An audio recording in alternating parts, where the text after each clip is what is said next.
muerte y pestilencia hasta el corazón de Europa.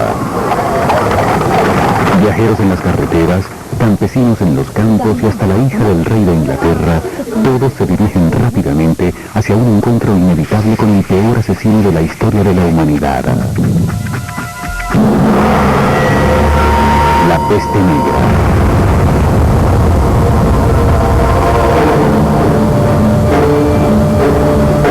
Al final de las rutas de comercio de Mongolia, yace la ciudad portuaria de Kaffa, en el Mar Negro, punto de partida de barcos mercantes en ruta hacia Italia. En 1347 los mongoles atacan la ciudad cristiana de Kaffa con la esperanza de apoderarse de esta vital encrucijada comercial. Al principio parece que el pueblo sucumbirá ante el implacable ataque. Pero en el calor de la batalla, los mongoles enfrentan un nuevo y virulento enemigo: la peste.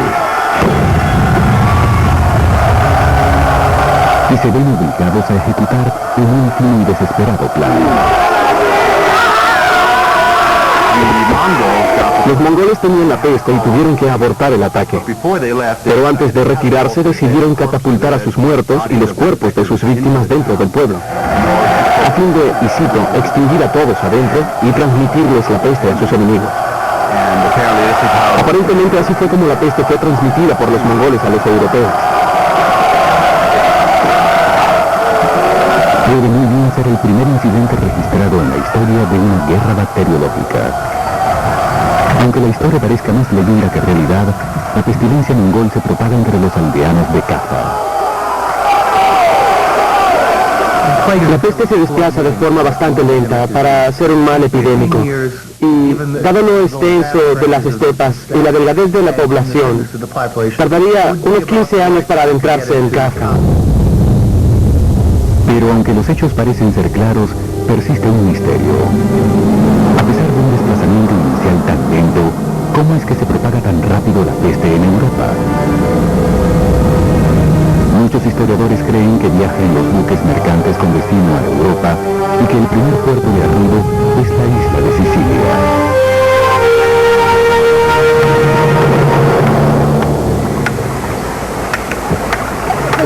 1347, Messina, Sicilia.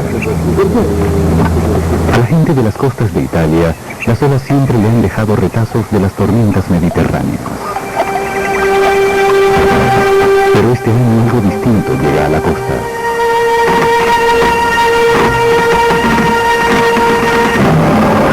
¡Dios mío! ¡Vamos, salgamos de aquí! ¡Vamos! ¡Espérame! Y en los pueblos, barcos provenientes del Mar Negro atracan en los puertos cargando algo pestilente.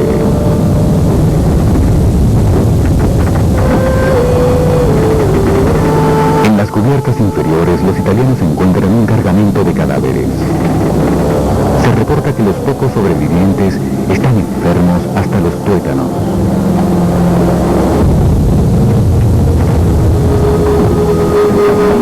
Dios mío, qué mal es este. Cuando los lugareños se percatan del peligro, tratan de expulsar los barcos plagados de los puertos, pero ya es demasiado tarde. La peste ya ha tomado posesión y comienza la mortandad. No es una enfermedad común, es repugnante y dolorosa. Su víctima es abatida por una terrible fiebre y una profunda desesperanza. Para empezar, era difícil diferenciar los síntomas iniciales de la peste negra de los síntomas de una gripe fuerte, como fiebre, escalofríos y temperatura alta. Luego venía una segunda etapa, el desarrollo e inflamación de bubones.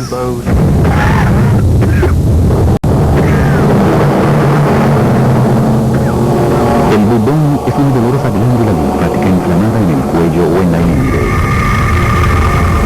Se vuelve negra y puede inflamarse hasta el tamaño de una naranja. Son estos bubones los que le dan nombre a la pandemia, peste negra o bubónica.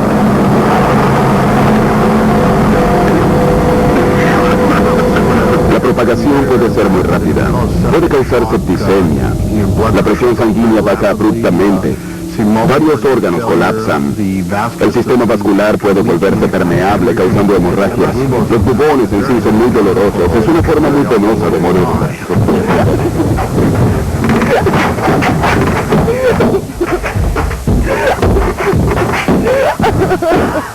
Como pioneros de la muerte, los habitantes del pueblo siciliano de Messina pronto descubren que este nuevo mal no solo es doloroso, sino también altamente contagioso.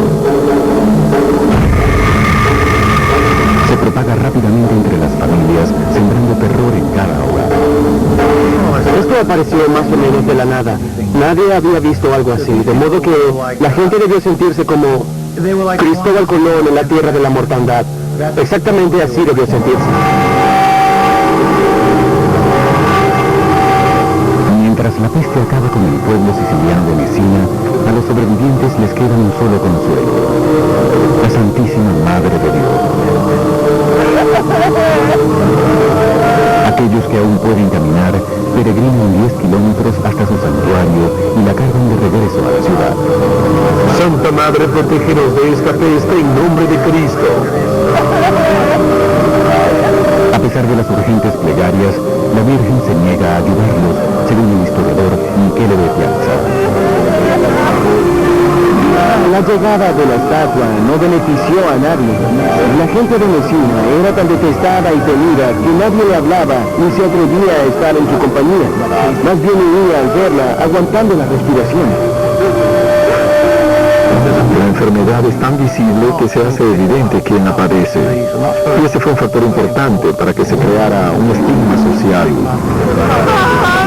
Aunque los sicilianos huyen de sus vecinos de Messina, no pueden superar el mal. La enfermedad cruza la isla a una velocidad asombrosa.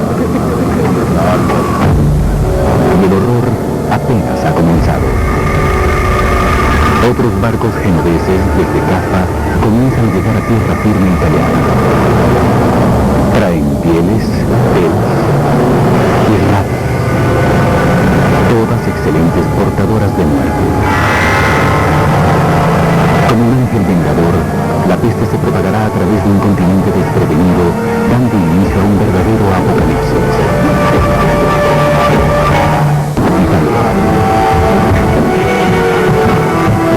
Europa ahora enfrenta la peor amenaza conocida por la humanidad.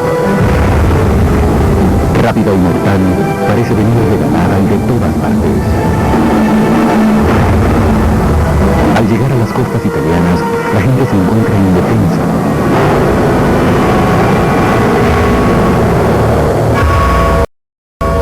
Y la ciencia medieval está sumida en una niebla de superstición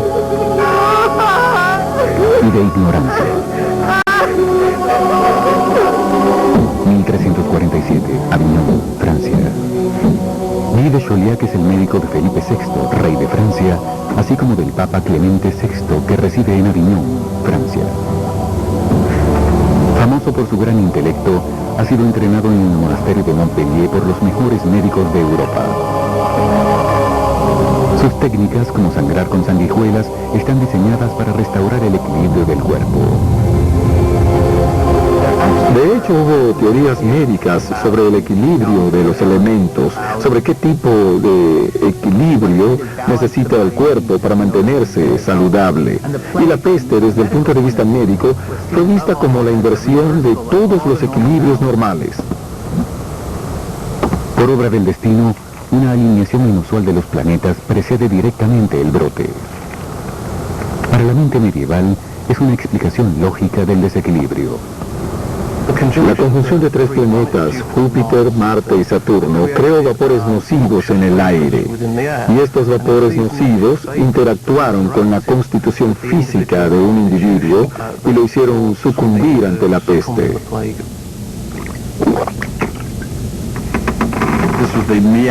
Esa fue la explicación miasmática, que la peste provino de una miasma, un vapor maligno. Y debo enfatizar que estas explicaciones no eran nuevas, eran muy antiguas. Y tan arraigadas que es casi imposible para la comunidad médica apartarse de esa forma de pensar. Lejos de los selectos centros de poder de Aviñón y París, en ciudades mercantiles como Ginebra y Venecia, la gente común tiene teorías menos elaboradas sobre el origen de la peste.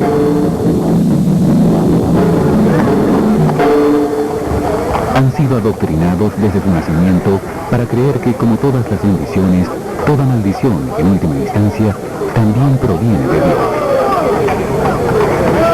En la Edad Media, toda la lógica de la relación entre un Dios y el mundo involucraba a Dios castigando al mundo cuando éste pecaba.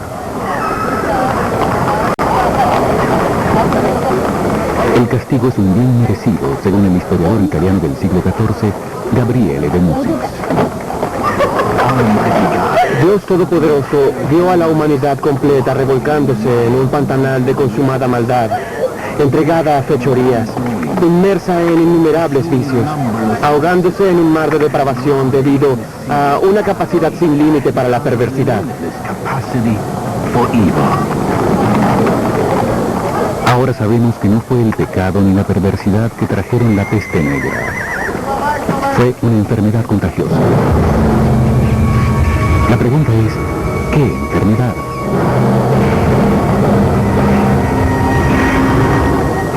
$600 años después, historiadores y científicos aún buscan la respuesta.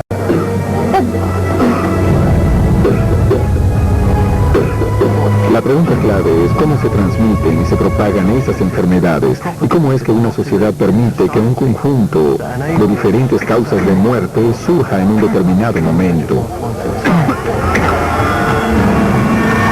Por más de un siglo, la teoría principal ha sido que la peste bubónica fue causada por una bacteria llamada Yersinia pestis, transmitida por pulgas y que requiere de un ambiente muy particular para desarrollarse.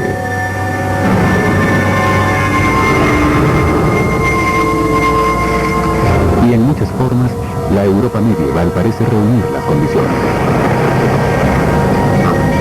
Centros urbanos con basura en las calles son ambientes muy adecuados para la reproducción de grandes poblaciones de ratas. Y junto a esas poblaciones de ratas conviven grandes poblaciones de pulgas. Una sola mordida de pulga le inyecta a la víctima la bacteria Yersinia pestis. Rápidamente se multiplica en los nodos linfáticos, llenándolos hasta reventar. Una vez liberada en la corriente sanguínea, la bacteria produce llagas negras de donde recibe su nombre la enfermedad.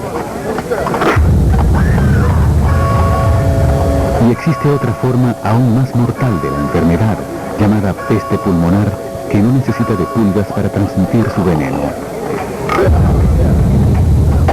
En algunos casos, la bacteria se aloja en los pulmones y comienza a proliferar.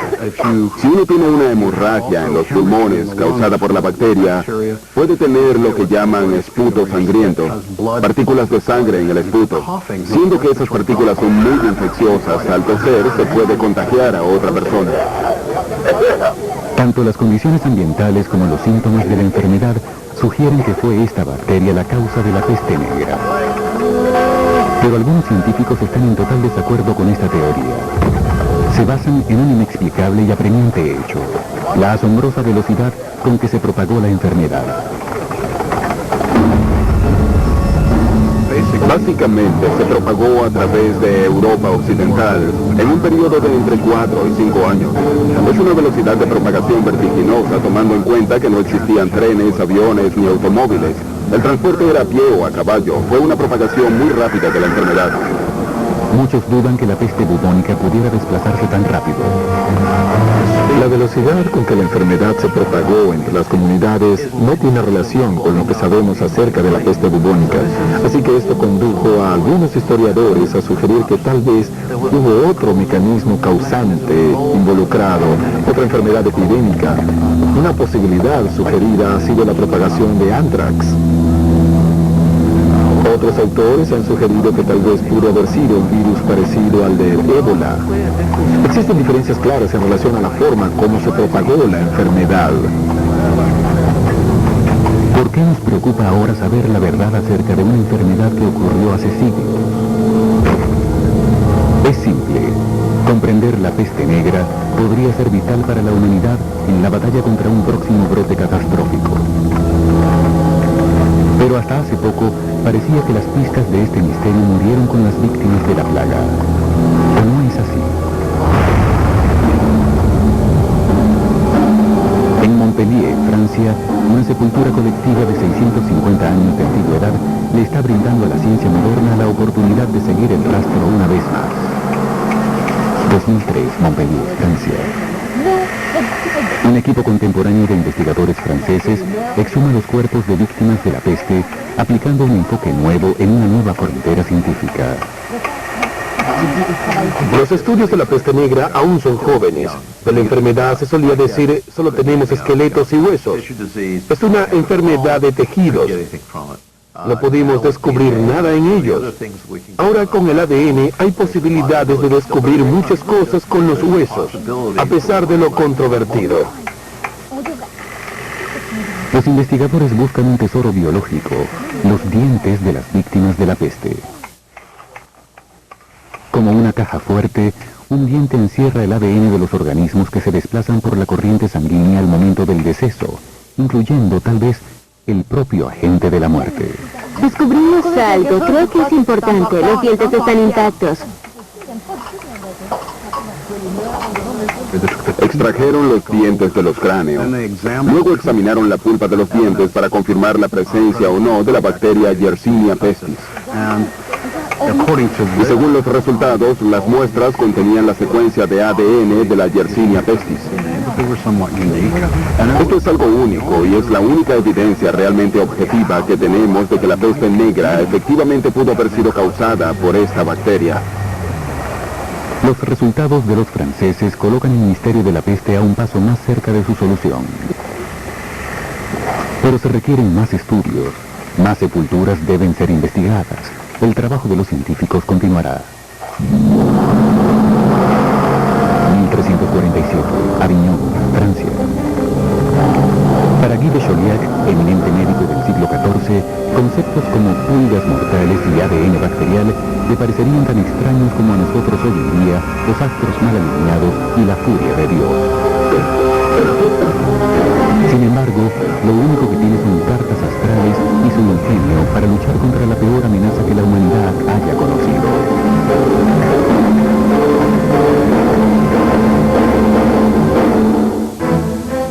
Él fue la mayor influencia en la vida del mundo. Para el otoño, la peste negra viene avanzando desde el lejano oriente y está pasando por Sicilia, creando pánico a su paso. Es un desastre sin precedentes, como si Dios mismo hubiera abandonado a sus hijos. 1347, Venecia, Italia.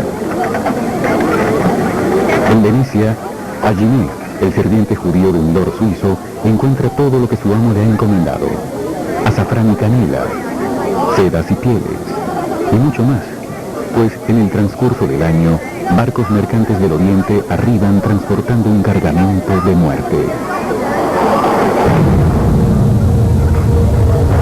En el siglo XIV, el historiador Gabriele de Musis relata el horror de los marineros que inadvertidamente han traído la catástrofe oriental a casa. Para nuestra angustia, estábamos portando dardos de la muerte. Propagábamos veneno a través de nuestros labios hasta cuando hablábamos.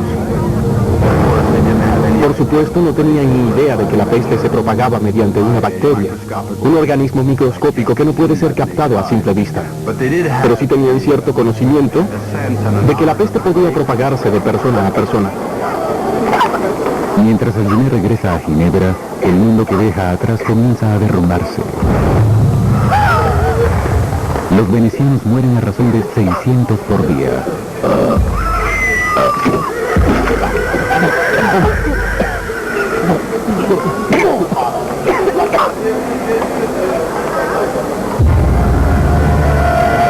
En enero de 1348 la peste llega a Francia a través de barcos mercantes que atracan en Marsella.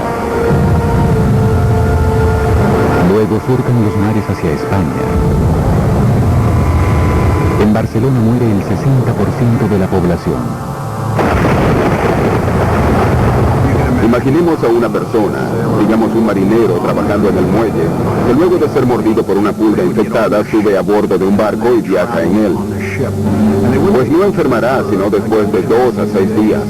Así que existe el peligro de que la gente se desplace de sitio en sitio antes de enfermarse. Por supuesto, el mismo barco puede estar cargando ratas con pulgas infectadas.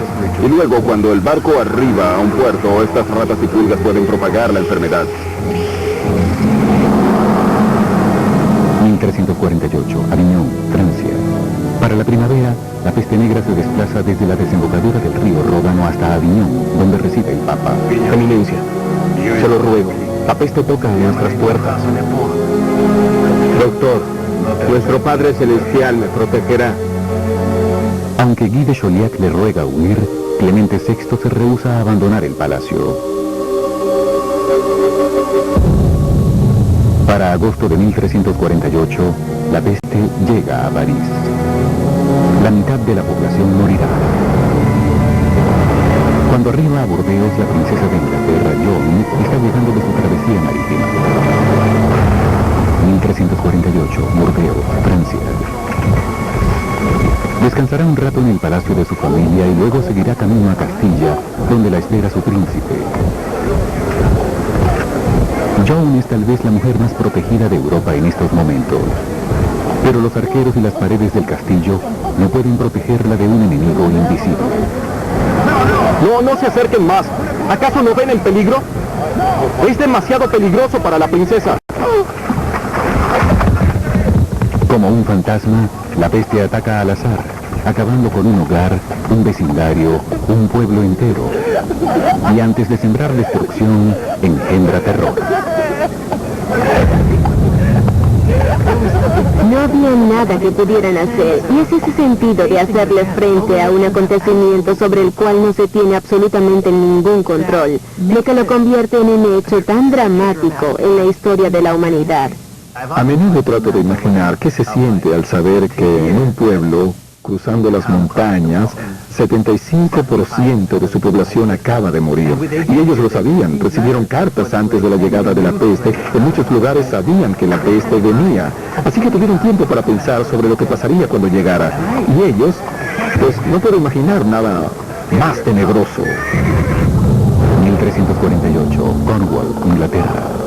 Consumida por el temor, la mayoría de la nobleza abandona las ciudades, dejando a los menos afortunados valerse por sí mismos. En los libros de historia podemos encontrar muchas figuras cobardes, gente rica huyendo hacia las campiñas, atemorizada de su propia mortalidad. Así que, ¿quiénes quedan atrás? ¿Quiénes están en el pueblo sufriendo sino los pobres, sin poder hacer lo que solo los ricos pueden lograr? En Inglaterra, Eduardo III y su hijo mayor se van a un castillo en el campo y clausuran la entrada.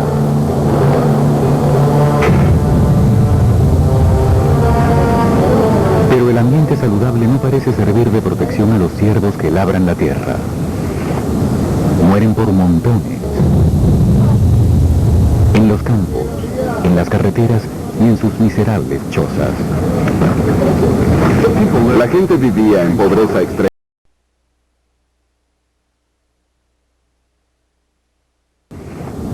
Mueren por montones. En los campos, en las carreteras y en sus miserables chozas. La gente vivía en pobreza extrema. Vivía en chozas con techos de paja. El ganado vivía entre ellos. El piso de las chozas era de tierra. Las condiciones de vida eran absolutamente inmundas. Era el tipo de ambiente propicio para la proliferación de ratas y pulgas.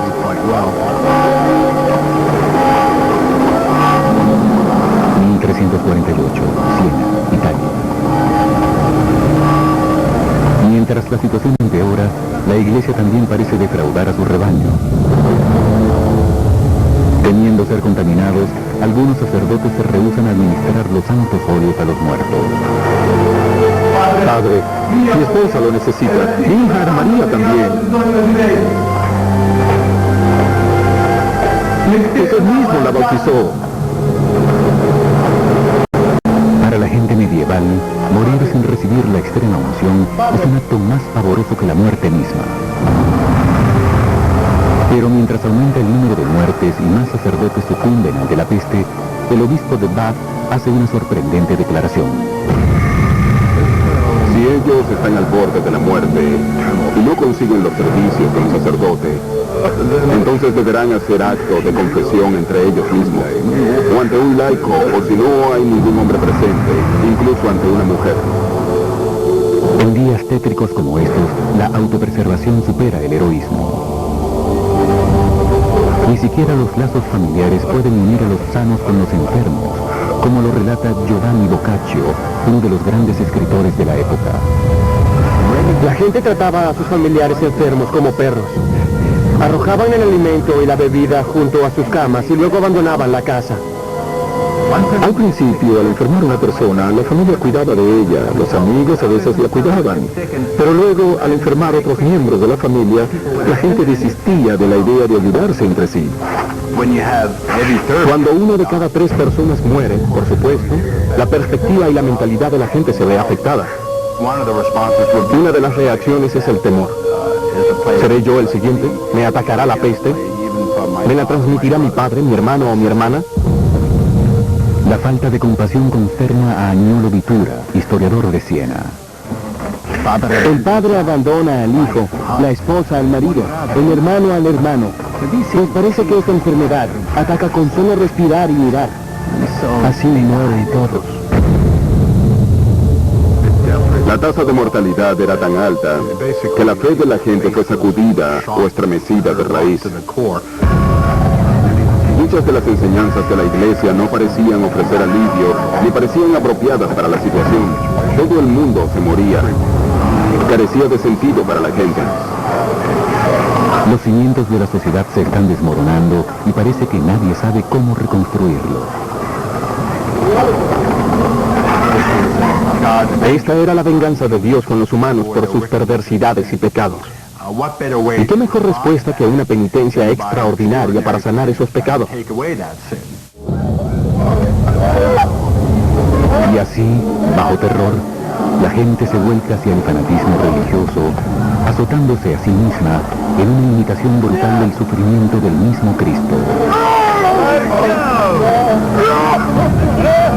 El fanatismo conducirá a las multitudes a la histeria, persecución y matanzas.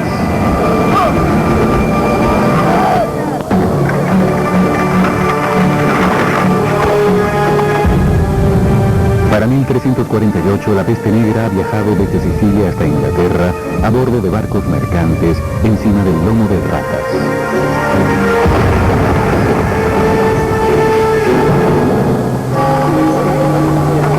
Ya ha cobrado la vida de millones. En cada aldea, en cada granja, los cuerpos se acumulan en cantidades asombrosas, creando una nueva crisis. ¿Qué hacer con los cadáveres? Si muere el 10% de 95.000 personas, eso significa casi 10.000 personas muertas. ¿Cómo sepultar a 10.000 personas que han muerto en un periodo tan corto? ¿Dónde conseguir a la gente que las cargue? ¿Dónde conseguir las carretas para transportarlas? 1348, Londres, Inglaterra. Las únicas personas que estaban dispuestas a llevarse los muertos eran hombres y mujeres toscos e incultos, provenientes de las montañas y de los campos cercanos, quienes por un precio alto estaban dispuestos a llevarse y tener algún contacto con los muertos.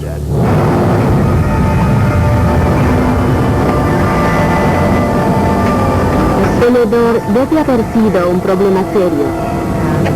Y la gente trató de aliviar eso teniendo fuegos y olores agradables alrededor.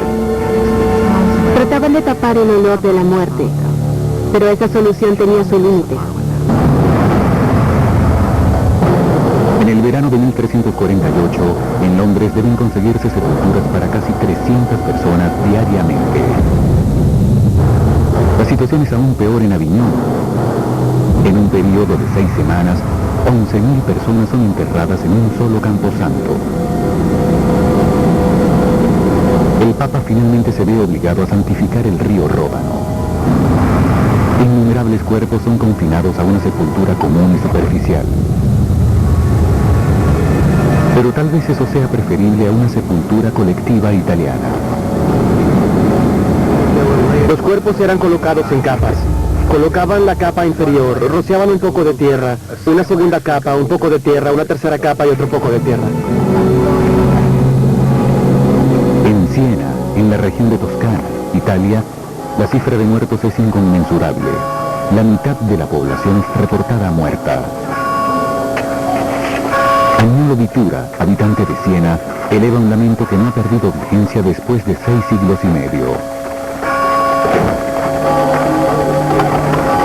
En muchos lugares se excavaban grandes fosas donde se apilaba la multitud de muertos. Y tan pronto se llenaban esas fosas, se cavaban otras. Yo, Agnolo Vitura, enterré a mis 5 hijos con mis propias manos. Y murió tanta gente que todos creímos que era el fin del mundo. A pesar del riesgo personal, algunos valerosos no se dan por vencidos en el combate contra la crisis. 1348, Avignon, Francia. Muchos médicos han dejado de ver a sus pacientes para salvarse a sí mismos, pero no Guy de Chauliac. Él se quedó, no creo que por valentía, sino por cierta curiosidad científica más bien. Quería ver cómo era ese infernal demonio y cómo funcionaba. Guy de Chauliac parece ser lo que un médico profesional moderno haría. Es decir, como no entiende la enfermedad, ayuda a los individuos que padecen de la enfermedad hasta a contagiarse. Y luego describe todo paso a paso.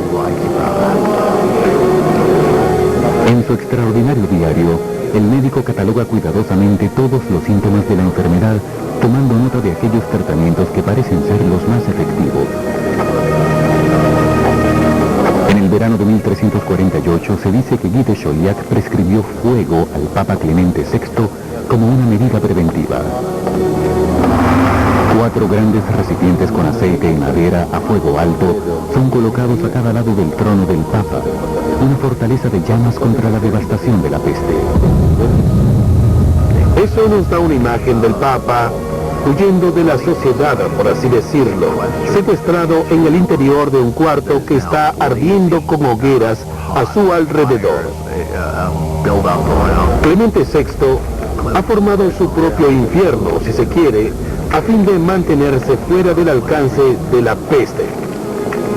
Si su principal teoría médica sobre la causa de la enfermedad son las miasmas, vapores nocivos en el aire, y si cree que el humo emanado del fuego posee un efecto purificador, entonces obviamente tiene sentido pensar que eso detendrá la infección.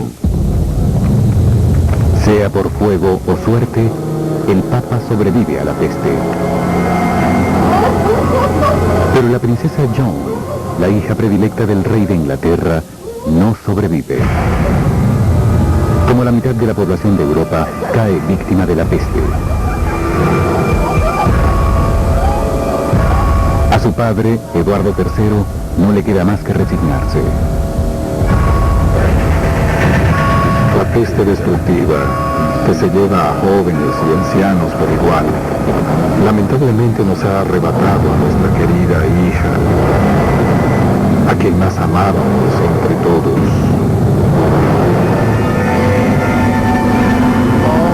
El poder de la autoridad simplemente se desvanece. Y surge una persona, un ser humano acongojado, hablando con otra persona. Y es una voz que es inmediatamente reconocida 700 años después, a pesar del poder de la autoridad.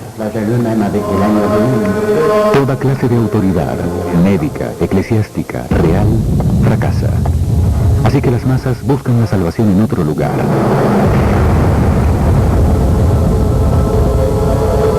A lo largo de la región del Rin, en Alemania, los devotos deciden tomar cartas en el asunto. 1348, Friburgo, Alemania. Se les conoce como los flagelantes, fanáticos que creen poder ganarse la misericordia de Dios imitando la sangrienta pasión de Cristo.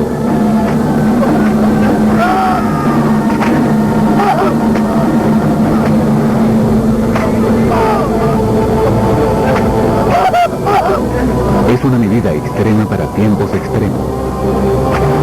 Y la gente acude a ellos en multitudes. La gente acude a los flagelantes como una forma de detener la enfermedad, creyendo que tal extraordinaria penitencia apaciguará la ira de Dios y desterrará la peste.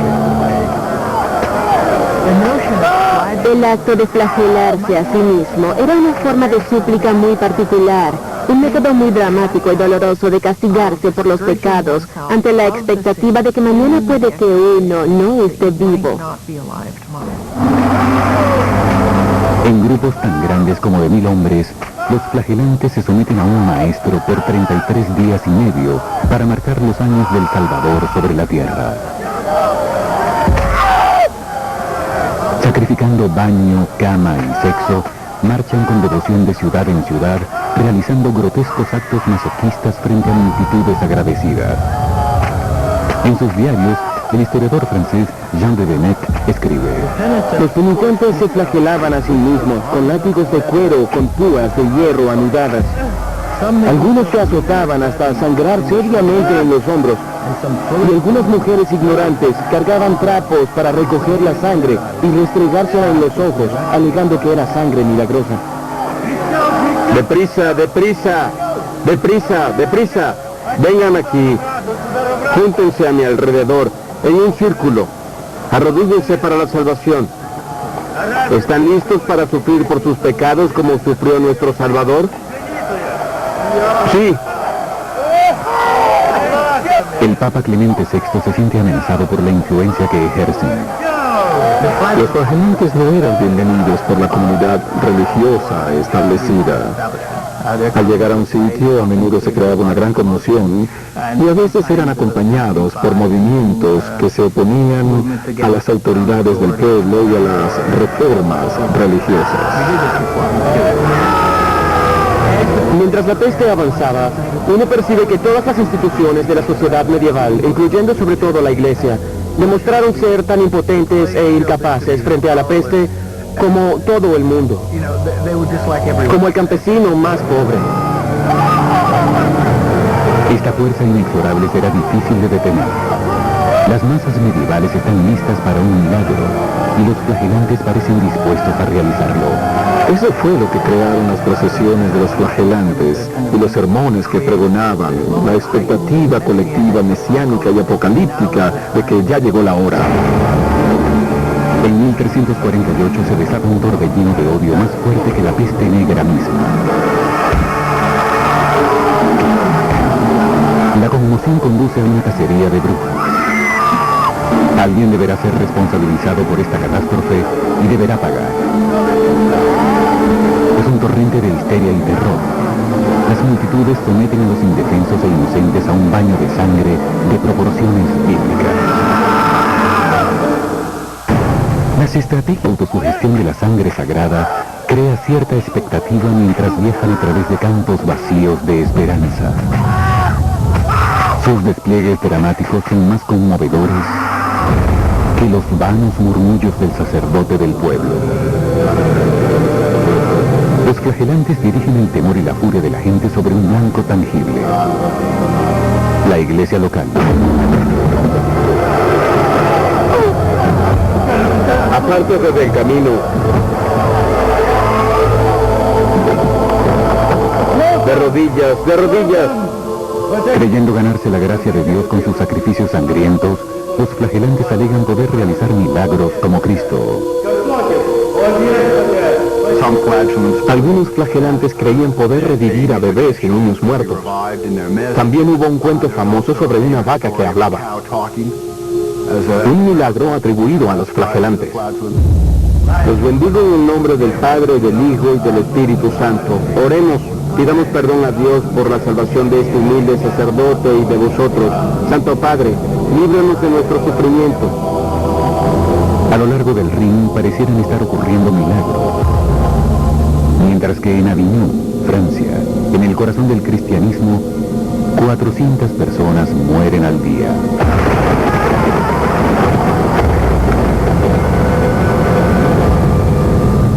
El Papa Clemente VI sabe que los flagelantes representan una seria amenaza a su autoridad. pero sus cardenales le aconsejan no actuar apresuradamente. Temen que un ataque contra el movimiento, en la cima de su popularidad, pueda ser contraproducente para la Iglesia misma. Se establece una interesante dinámica entre la actitud popular hacia los flagelantes y la actitud de las autoridades hacia ellos. Las autoridades tendían a tomar una postura hostil, pero la gente por el otro lado parecía apoyar a los flagelantes principalmente porque la aparición de ellos se asociaba con el abatimiento y la prevención de la peste. Clemente no puede hacer nada para sofocar la insurgencia. Y el movimiento está por asumir una posición más drástica. Estas procesiones son experimentadas por la gente común, el cristiano común, como una experiencia moral totalmente transformadora que la eleva y la hace sentir que tiene la fuerza y la energía para hacer de su ciudad, de su pueblo, un mejor lugar. Y harán lo que sea para lograrlo. Puede que tengan que jurar que jamás apostarán de nuevo, o tengan que sacar a las prostitutas fuera de la ciudad, o expulsar a los judíos hasta quemarlos. 1348, Ginebra, Suiza. El mercader judío Ajimé ha viajado a través de cientos de kilómetros devastados por la peste. Pero en su camino le espera un horror peor, un baño de sangre de proporciones épicas. Es de humanos, supongo, buscar un chivo expiatorio en tiempos de crisis. Los judíos siempre parecen ser chivos expiatorios, y en la peste negra también lo son. ¡Atrápenlo, atrápenlo! ¡Atrapen al judío! Para los flagelantes, hay poco trecho entre criticar a la Iglesia y atacar a los judíos. Para los cristianos medievales, nadie ofende más a Dios.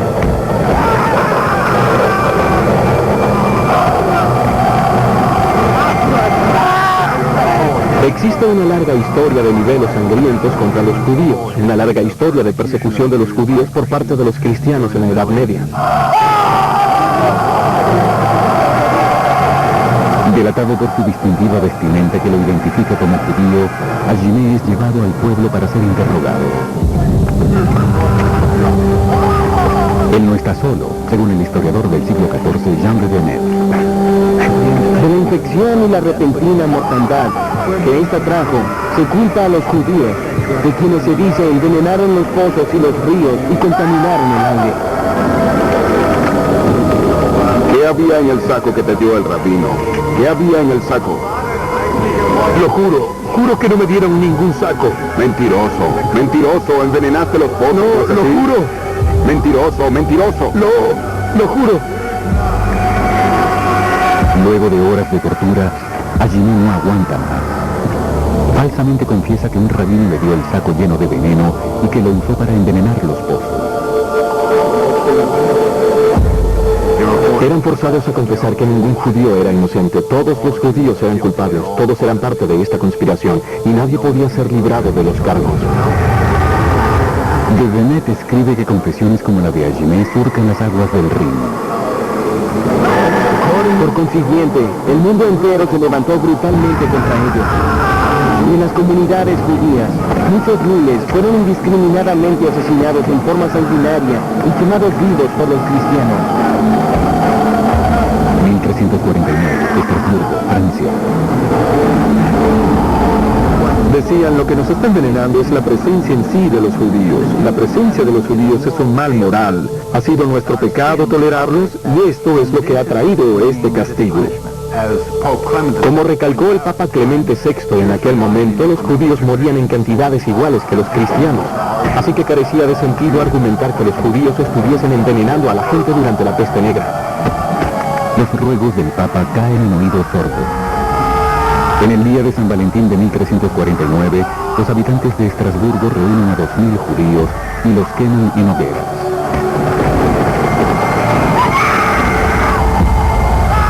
Esta atrocidad se repite en más de 15 ciudades de Alemania y Suiza.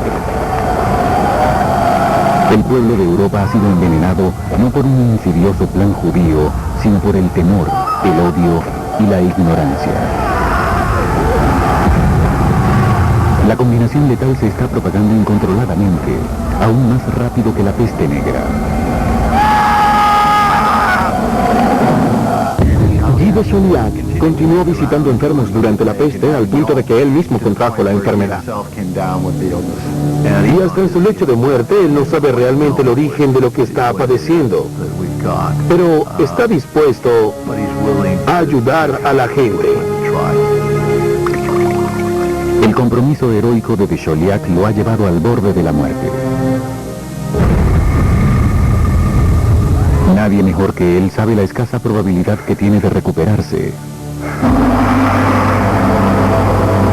Mientras el heroico médico lucha por su vida en Francia, el movimiento flagelante en Alemania comienza a derrumbarse.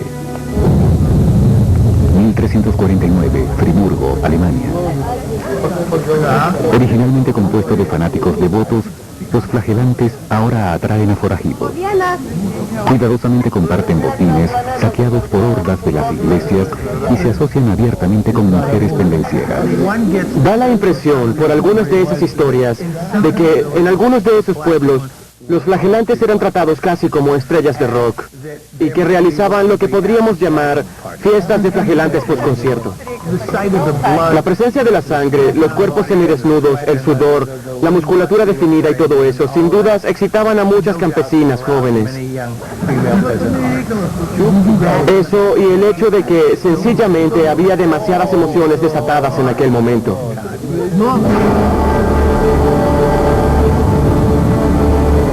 Simplemente era demasiado.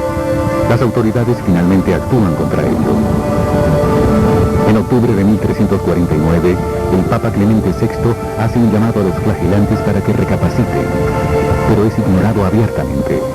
La Iglesia de hecho tiene que acudir a medios políticos para detener a los flagelantes, que comienzan a ser arrestados o desterrados por efectivos militares.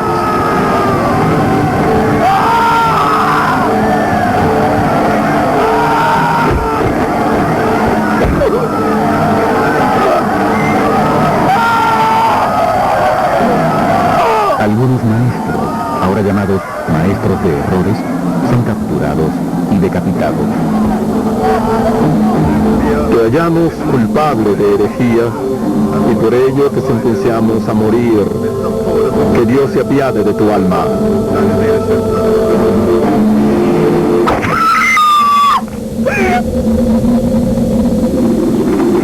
1349, Cracovia, Polonia. Aún con el movimiento flagelante fracturado, gran parte de Europa sigue siendo violentamente hostil con la disminuida comunidad judía. Los sobrevivientes se convierten en refugiados en busca de tierras seguras.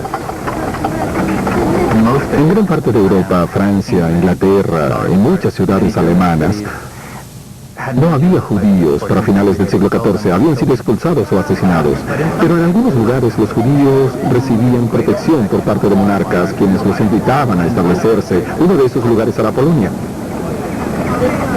En 1349, Polonia es gobernada por el rey Casimiro el Grande. La leyenda reza que él se enamoró de una mujer judía llamada Esterka o Esther, y que por amor a ella emitió un decreto de protección para los judíos de Polonia e invitó a más judíos al país. Una de las ironías es que condujo a la comunidad judía alemana a Polonia.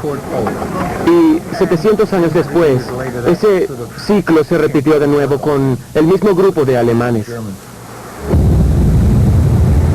En el invierno de 1349, la peste avanza hacia el norte, hacia la península escandinava.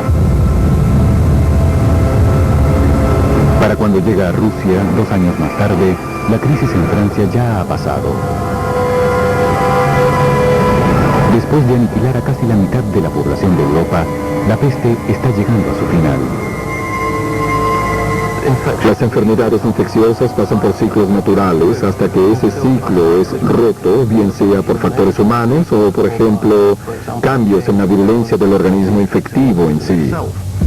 Mientras avanzaba la peste negra y la gente comenzaba a morir, y luego del derrumbe de la sociedad, era muy probable que la cifra de muertes cayera por debajo de cierto nivel y que los brotes no pudieran mantenerse por sí solos. La magnitud de la cifra oficial de muertos es tan abrumadora que excede los límites de la imaginación. Creo que la peste no tiene precedentes en cuanto al alcance de su mortalidad. Y soy de la opinión de que la mortandad supera lo que la mayoría de historiadores acepta como cierto. Creo que la tasa promedio de mortalidad estuvo cerca de 50 y no de 30% como sostiene la mayoría de los historiadores. Los centros urbanos y las comunidades religiosas son los que más han sufrido. 60% de Venecia ha sido arrasada por la epidemia. En Aviñón, la mitad de la población está muerta. En el monasterio de Montpellier, donde Guy de Chauliac recibió su entrenamiento, solo 7 de los 140 monjes originales están vivos. Se dice que Inglaterra perdió 2 millones de almas, un tercio de su población total. Pero Eduardo III, rey de Inglaterra, sobrevive, así como otros nobles que se han refugiado en propiedades campestres. La tasa de mortalidad es menor entre las clases altas, en parte porque podían desplazarse. Podían salir de los centros urbanos, podían abandonar la ciudad, podían recluirse en sus castillos, donde el medio ambiente era un poco menos propicio para el desarrollo de la contagiosa peste. El Papa Clemente VI, que abandona Aviñón durante el peor brote, también está sano y salvo. Pero más asombrosa es la recuperación de su médico, Guy de Chauliac. Sus diarios recogen sus palabras. Hacia el final de la peste contraje fiebre y se me inflamó la ingle. Estuve enfermo por casi 6 semanas. Cuando la inflamación maduró, la traté con higos y cebollas cocidas mezcladas con levadura y mantequilla. Me salvé por la gracia de Dios. Es un milagro, amigo mío. Vamos, oremos juntos. Pero para muchos, la supervivencia representa un costo terrible. Habiendo perdido tanto, cuestionan si aún vale la pena seguir viviendo. Ibn Khaldun, historiador árabe del siglo XIV, teme que se avecinen tiempos de penuria. La peste se tragó muchas de las cosas buenas de la civilización y acabó con ellas. El mundo entero cambió. Imaginemos el impacto de perder 15 millones de personas, lo que eso le hace a la sociedad, lo que debió hacerle a la iglesia, lo que debió hacerle a la ciencia, a la medicina, al arte, a la literatura. ¿Qué tal si hubiéramos perdido a Leonardo da Vinci? ¿Qué tal si hubiéramos perdido a Miguel Ángel debido a la peste negra?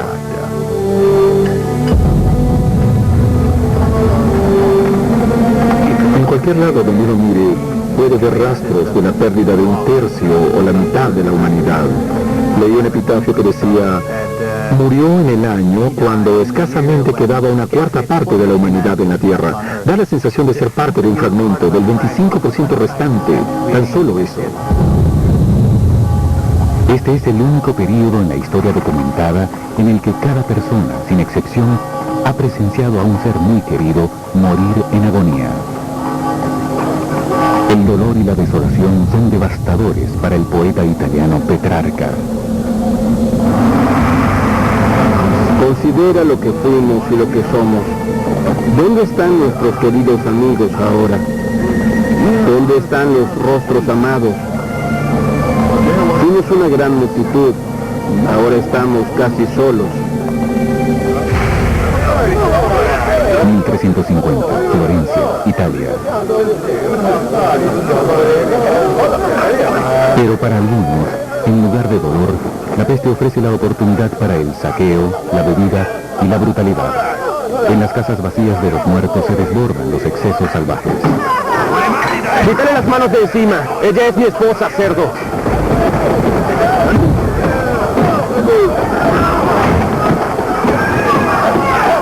El historiador florentino Matteo Villani escribe: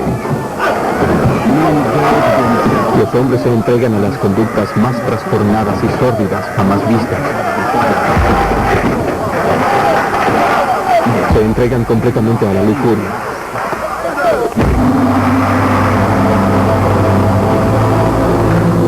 Sin embargo, la vasta mayoría de sobrevivientes ni se ahoga en la desesperanza ni se hunde en los excesos. La mayoría simplemente se levanta y sigue con su vida. Nunca pierde la fe en Dios, ni, más asombroso aún, la fe en el futuro. La gente medieval también suponía que Dios arreglaría todo, que Dios tenía un plan, que el Apocalipsis arreglaría todo al final, o que vendría una renovación, una restauración. Que esto no era sencillamente el final, que habría y vendría algo mejor más adelante. Lo asombroso es lo rápido que estas sociedades se renormalizan, retoman sus rutinas y se convierten de nuevo en sociedades funcionales. La fe hace posible que la gente medieval no solo sobreviva, sino que siga adelante y se multiplique, según el historiador Jean de Venette. Cuando la tirania terminó, los hombres y las mujeres, aún vivos, se casaron. En todas partes, las mujeres concebían más fácilmente que antes. Sin embargo, el cese de la violencia será intolerablemente breve, pues, aunque la sociedad trata de sanarse, el caos se desata una vez más. El viejo orden se ha roto y el nuevo será moldeado a punta de espada. Las primeras otra transformación se está llevando a cabo. Previa a la peste, el hambre es común. Aunque cada centímetro de tierra se cultiva, la oferta nunca alcanza la desmesurada demanda. Ahora, aunque gran parte de la tierra está inactiva, hay alimento de sobra. Por primera vez en siglos, los granjeros pueden cosechar no solo granos, sino cosechas de lujo. Y así, Italia se convierte en un país rico en aceite de oliva y frutas aromáticas. Francisco, baja y ayúdame. Yo solo no puedo con todo esto. Sí, papá. Los huertos de Italia revelan un hecho espeluznante. Un descenso repentino de la población tiene sus ventajas. Mientras la gente moría, los salarios crecían. Y mientras la gente moría y las tierras eran desocupadas, la gente que en el pasado era relativamente pobre tenía recursos para adquirir tierras. Lo que eso significa es que los campesinos de repente se convierten en lo que llamamos kulak, propietarios de tierra. Tenían granjas de tamaño considerable y podían llevar vidas independientes en lugar de labrar las tierras de otros. Es interesante observar el cambio en los patrones de alimentación. La comida, que era estrictamente a base de granos, cerveza y pan, ahora incluye mucha carne y también vegetales. La cena está lista. Vamos, hijos. Pero mientras la fortuna de los campesinos crece, la suerte de la clase gobernante se desvanece. Durante siglos, los nobles dependían de siervos para labrar los campos. Ahora, con mejores trabajos para los campesinos en otros sitios, los nobles se quedan sin mano de obra, viéndose obligados a recoger sus amargas cosechas ellos mismos. Un clérigo alegremente escribe cómo los poderosos han decaído. Feligreses, caballeros y otras personas ilustres se han visto obligados a trillar el maíz, labrar la tierra y realizar cualquier otra labor manual sencilla para poder alimentarse. Fíjate en lo que haces. Lo estás haciendo mal. Marido mío, juro que te haré comer esta pala. Si solo lo hicieras bien, no estaríamos aquí todo el día. 1357, Valle del Loira, Francia. Muchos nobles empobrecidos se niegan a rebajarse a hacer trabajos de campo. En su lugar, buscan hacer fortunas a la antigua, a punta de espada. Hay muchos militares rondando por allí. A veces son contratados por Francia, Inglaterra, España, Cataluña o por cualquiera, en cuyos casos devengan un salario y saquean ciudades por una paga. A veces están desempleados y saquean ciudades para alimentarse. Para compensar el menor tamaño de sus ejércitos, los caballeros crean nuevas reglas para un antiguo juego.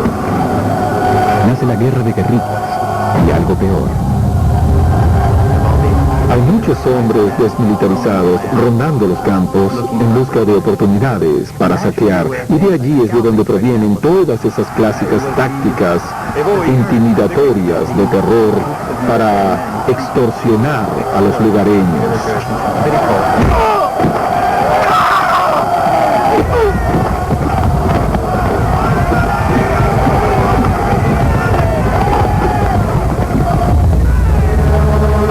1357, Roma, Italia. Las repercusiones de una fuerza laboral más pequeña desembocan en una búsqueda más pacífica del comercio y de la industria. Sencillamente, el exterminio de tanta gente obligó a los sobrevivientes a inventar cosas que requirieran menos mano de obra, como la imprenta. Industrias que solían depender fuertemente de mano de obra sobrante, como la industria de tejidos, y que solían contar con muchos campesinos desubicados que no tenían tierras, porque había mucha gente y la tierra era fija, ya no pueden contar con esa mano de obra, así que comenzaron a volcarse hacia otro tipo de soluciones tecnológicas, como el molino. A menos de un siglo después de la peste negra, los fabulosos e iluminados manuscritos de la Edad Media se convierten en reliquias. La imprenta de Gutenberg los ha sacado del negocio. Todas las industrias que verdaderamente asociamos con procesos posteriores de industrialización comienzan a surgir a finales del siglo XIV. Y puede decirse que surgen en parte como respuesta a la crisis de mano de obra precipitada por la peste. Sin embargo, el impacto mayor de la peste no se encuentra en los campos de batalla ni en las fábricas, sino en el corazón humano. No quiero ni imaginar la angustia que sentiría un padre o un hijo al ver a un ser querido enfermarse. Imaginemos a los jóvenes que pudieron haber visto a sus padres morir, sobreviviendo en la década de 1350, pero con esos recuerdos de muerte alrededor de ellos. Y así, pues, la muerte se convirtió en una escena normal. Creo que existen muchas evidencias de una transformación psicológica producida por la peste y por la repentina y dramática desaparición de tanta gente. La muerte invade la imaginación como una sombra amenazadora y es recogida en una obra de arte medieval conocida como la danza macabra. Las pinturas holandesas con esqueletos que bailan y con motivos macabros tan solo hacen recordar la muerte. La muerte está en todas partes. Con el tiempo, la revuelta social de los años posteriores a la peste, la actitud de cuestionamiento y el creciente individualismo conduce todo al florecimiento más grande de la cultura y del conocimiento en la historia europea. El Renacimiento. El Renacimiento en Italia demuestra la extraordinaria elasticidad de la sociedad humana, la tenacidad y energía creativa que la sostuvieron a través de los años más oscuros de la peste. Fue como si Europa se hubiera apagado repentinamente y de pronto encendido de nuevo. Y eso fue producto de la peste negra. Pero hoy en día muchos científicos se preguntan qué tan bien librada emergería la sociedad moderna de un cataclismo similar. Pues aún existen microbios asesinos en regiones remotas en espera de un huésped que los lleve a los centros poblados modernos.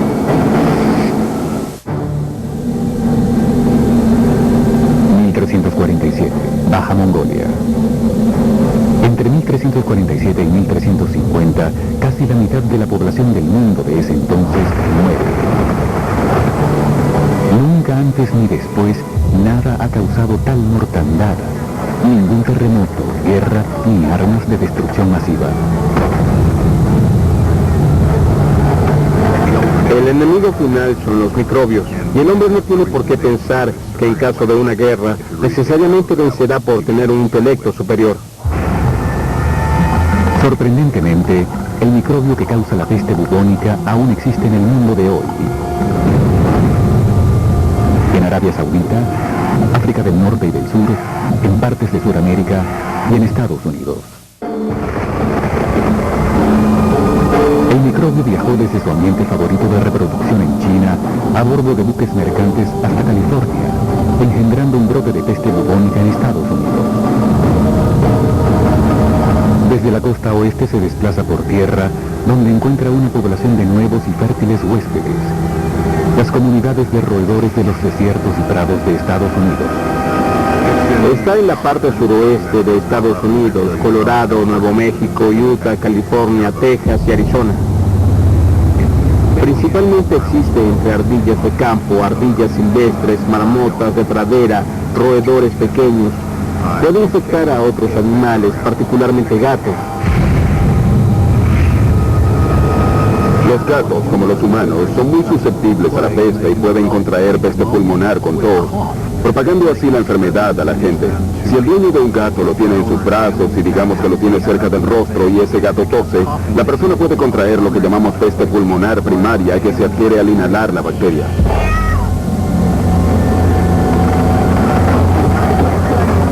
Cuando la peste negra azota a la gente del siglo XIV, el único tratamiento efectivo parece ser un milagro.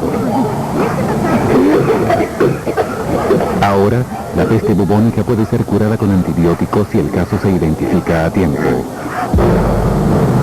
2005, Laboratorio de Enfermedades Infecciosas, Maryland. Inmediatamente comenzamos a rastrear a la gente que pudo haber estado en contacto con esta persona o expuesta a ella, y a menudo les administramos antibióticos profilácticos para asegurarnos que la enfermedad no se propague. Yersinia pestis, la bacteria que causa la peste bubónica, es bien conocida y entendida. Lo que preocupa a los guardianes de epidemias son los asesinos microscópicos desconocidos, enfermedades latentes listas para emerger y propagarse entre las poblaciones modernas. Cosas que ingresan en la cadena de alimentación que nunca imaginamos que cambien de huésped y que aparecen en áreas improbables. SIDA, SARS, fiebre del valle, gripe aviar o enfermedad de Lyme. Todos aparecen en poblaciones modernas, sencillamente porque las cosas cambian. Los microbios ven una oportunidad y la toman. La enfermedad de Lyme en verdad se desata porque comenzamos a despejar los bosques en el noreste para desarrollar suburbios. Es el mismo fenómeno y es lo que estamos haciendo hoy en día. No sabemos qué agentes vamos a desatar.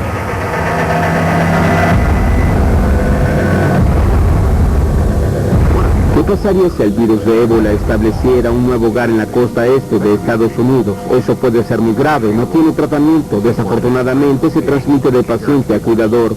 Sus familiares que cuidan del paciente, los doctores, las enfermeras, todos son susceptibles de contraer la enfermedad. En este sentido es una enfermedad muy aterradora.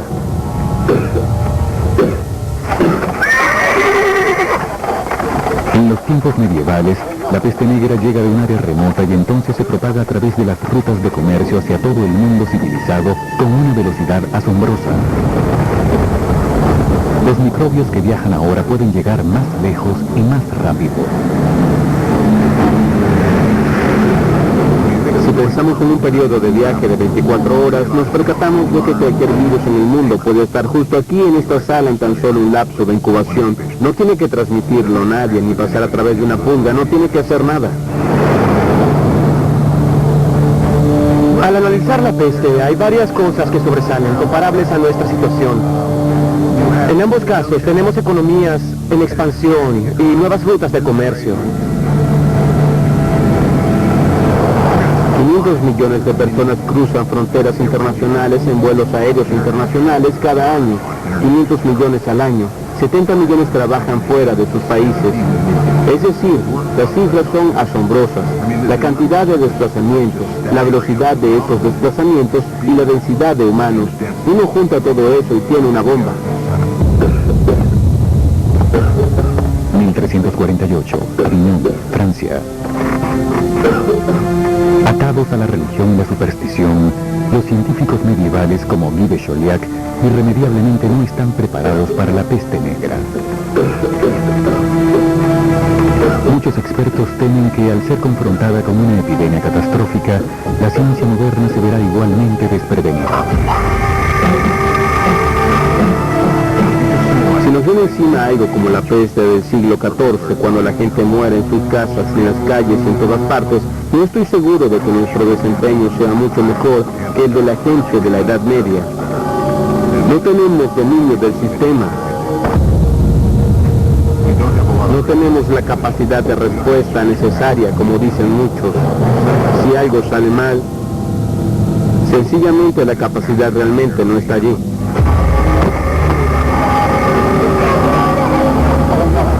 Absolutamente no hay forma de que los sistemas de salud organizados puedan enfrentar una epidemia de las proporciones de la peste negra.